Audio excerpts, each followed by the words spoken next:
It's Mike Gorska with ProAct with another edition of the Source Live. I'm here with Brad Watson. Hey Brad, why don't you tell us where we're at? Well, we're in one of our new storages, Mike, that we just put up this year. We filled it, completed harvest last week. It's full primarily of red onions. Brad, I know Idaho is not the only area that we grow onions. Why don't you tell us about the seasonality? Well, we start off here in our northwest in Parma, Idaho, mid-August typically, and we'll store onions through the first week of May. From there, we'll go to the south, either Texas or Southern California, be there for 4 to 6 weeks, primarily the month of May into the 1st of June, and then we'll move, our main shipping volume will move to the San Joaquin Valley and take us around the Horn through the first part to the middle of August. I know we had some challenges this year with weather. What's that going to affect on the size profile that we're going to see this year?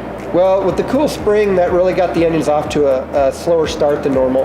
But what that really is going to mean is where in traditional years we've had, an abundance of colossals and supers, particularly out of this area, we're going to see that size profile shift to probably more mediums.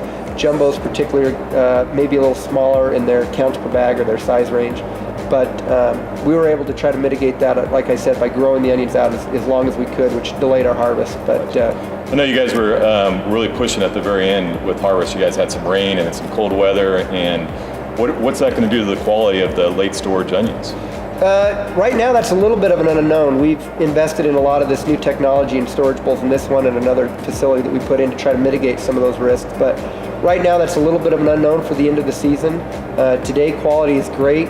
We're hoping that it's going to stay that way, but with Mother Nature, it's always hard to know this early in the game. Brad, you guys can store these onions into May sometimes, and when do you know it's the right time to pack these? Well, Mike, that takes a lot of experience and learning, as well as the new technology that we brought into this storage. But the main thing we're trying to achieve right now, right after harvest, is to cure and dry those onions. So what that means is we're trying to get any residual moisture out of the neck of the onion, as well as get some of these outer skins to be ready to pop. So when they go through our finishing process and packing, you end up with a nice a shiny red finish on a red onion. And that generally takes about 2 weeks, maybe 3 weeks from when we put them in here. And then after that time, we'll go into a storage mode where we drop the temperature of the storage and get them put to sleep, if you will, to make it through that month of May. So here, this onion is still undergoing drying, and that top is not quite snapping. So we've got another few days in here under the heat and fans to before they're cured. Before that's cured. The other thing that happens, particularly on a red onion, as you store, red onions are not always have the red flesh all the way through the center of the rings. So as they cure in storage, that color will go and add to the outer flesh of those rings all the way through. This one's well on its way, as you can see that purple color deep into the center of the onion. Yeah, beautiful onions. Brad, I know it was a little rough growing season and harvest this year. Is there anything that we need to know about for the next 3 months?